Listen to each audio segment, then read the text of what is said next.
राधे राधे दोस्तों, स्वागत है आपका एक बार फिर से मेरे YouTube चैनल ज्योतिष ज्ञान केंद्र में।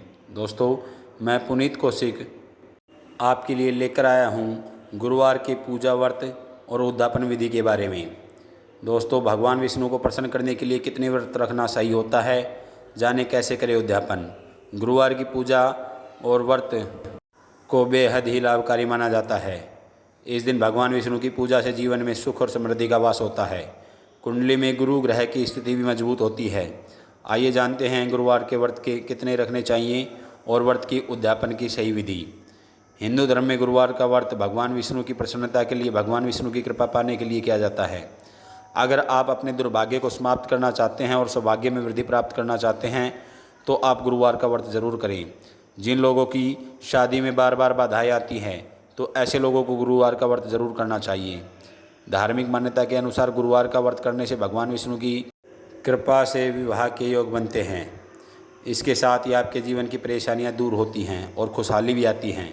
गुरुवार का व्रत रखने से पहले इसके कुछ नियमों के बारे में पता होना बहुत ही ज़रूरी है, तभी आपको व्रत का पूरा फल मिल सकता है। गुरुवार का दिन गुरु यानी बृहस्पति ग्रह के अधीन है। कुंडली में गुरु ग्रह कमज़ोर हो तो जीवन में कई परेशानियां आती हैं। ऐसे गुरुवार का व्रत रखने से बृहस्पति को मजबूत किया जा सकता है और साथ ही भगवान विष्णु का भी आशीर्वाद पा सकते हैं। गुरुवार का व्रत भगवान विष्णु के लिए ही रखा जाता है। जिन लोगों के काम बनते बनते बिगड़ जाते हैं या फिर शादी में अड़चनें आती हैं, उन्हें गुरुवार का व्रत रखने की सलाह दी जाती है। गुरुवार का व्रत रखने से जीवन की कई समस्याएं दूर होने लगती हैं। कड़ी मेहनत करने के बाद भी जिन लोगों के काम में बार बार रुकावटें आती हैं, उन्हें दूर करने के लिए गुरुवार का व्रत सबसे अच्छा उपाय माना जाता है। लेकिन कई बार आपके मन में सवाल आता होगा कि आखिर कितने गुरुवार के व्रत रखने से हमारा कार्य शुभ और सफल होगा। व्रत को अधिक प्रभावी बनाने के लिए किन बातों का ध्यान रखना चाहिए, आइए विस्तार से जानते हैं। आप अगर किसी भी मनोकामना के पूर्ण होने के लिए व्रत रख रहे हैं तो आप 16 गुरुवार का व्रत रख सकते हैं। 16 गुरुवार का व्रत रखने के बाद 17वें गुरुवार को व्रत का उद्यापन विधि विधान से करें। इसके अलावा अगर आप जीवन में खुशहाली और समृद्धि के लिए व्रत रख रहे हैं तो आप आजीवन यानी पूरे जीवन जब तक आप चाहे तब तक गुरुवार का व्रत रख सकते हैं। वहीं आप अगर कुछ सालों तक के लिए गुरुवार के व्रत का संकल्प लेना चाहते हैं तो आप 1, 3, 5, 7 या 9 साल तक इस व्रत का पालन कर सकते हैं। गुरुवार के व्रत के उद्यापन के लिए सबसे पहले आप सामग्री में चने की दाल, गुड़, हल्दी, केले, पपीता और पीला वस्त्र आदि ले आएँ। 16 व्रत पूरे होने के पश्चात 17वें गुरुवार को व्रत का उद्यापन करना चाहिए।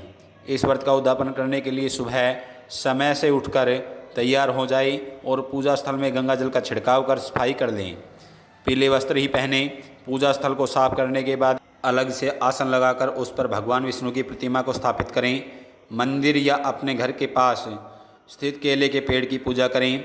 जल चढ़ाकर दीपक जलाएं। फिर षोडश उपचार पूजन विधि से विष्णु जी की अर्चना करें। घर आकर या वहीं बैठकर कथा करें। उसके बाद प्रसाद लोगों में बांटें। उसके बाद श्री हरि के मंत्रोच्चारण करें और गलती हुई तो उसके लिए माफ़ी मांगें। षोडशोपचार पूजन में निम्न 16 तरीके से विधि पूर्वक पूजन किया जाता है। मंत्रों और भाव द्वारा भगवान का ध्यान किया जाता है। इष्ट देवता को अपने पास बुलाने के लिए आह्वान किया जाता है। इष्ट देवता से निवेदन किया जाता है कि वे हमारे सामने हमारे पास आएं और वह हमारे इष्ट देवता की मूर्ति में वास करें तथा हमें आत्मिक बल तथा आध्यात्मिक शक्ति प्रदान करें ताकि हम उनका आदरपूर्वक सत्कार करें। इष्ट देवता को आदर के साथ प्रार्थना करें और वो आसन पर विराजमान करें। भगवान के प्रकट होने पर उनके हाथ पांव धुलवाकर आचमन कराकर स्नान कराते हैं। आचमन यानी मन, कर्म और वचन से शुद्धि। अंजलि में जल लेकर पीना यह शुद्धि के लिए किया जाता है। आचमन 3 बार किया जाता है, इससे मन की शुद्धि होती है।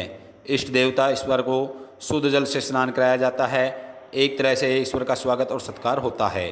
जल से स्नान के उपरांत भगवान को पंच अमृत से स्नान कराया जाता है। ईश्वर को स्नान के बाद वस्त्र चढ़ाए जाते हैं।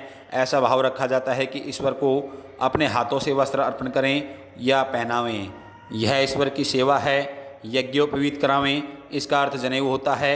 भगवान को समर्पित किया जाता है। यह देवी को अर्पण नहीं किया जाता, यह सिर्फ देवताओं को ही अर्पण किया जाता है।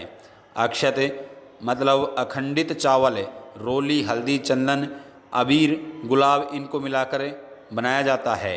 फूल माला को ईश्वर की पूजा हो रही हो तो उनके पसंद के फूल उनकी माला अर्पित करते हैं। धूप दीप नैवेद्य भगवान को मिठाई का भोग लगाकर उनको प्रसन्न किया जाता है।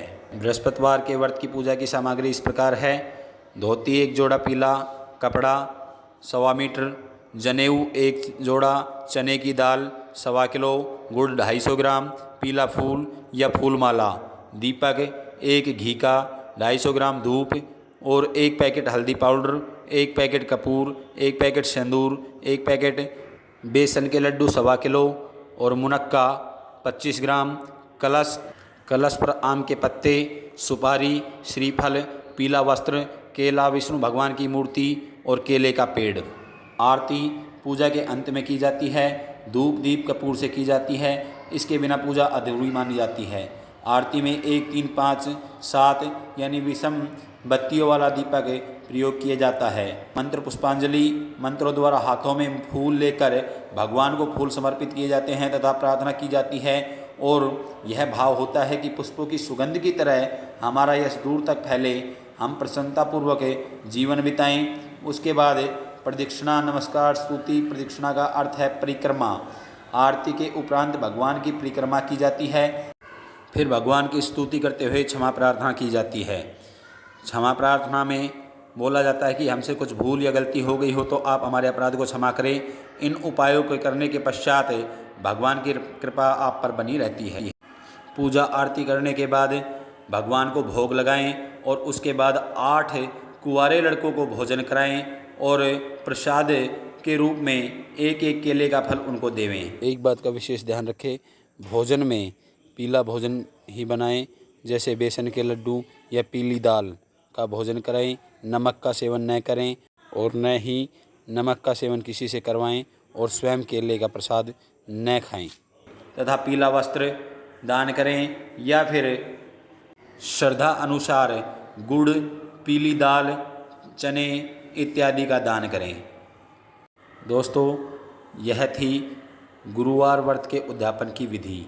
दोस्तों, आपको हमारी वीडियो अगर अच्छी लगी हो तो वीडियो को लाइक करें, तो कमेंट बॉक्स में राधे राधे अवश्य लिखें और दोस्तों चैनल को सब्सक्राइब करें। मिलते हैं नेक्स्ट वीडियो में, तब तक के लिए राधे राधे।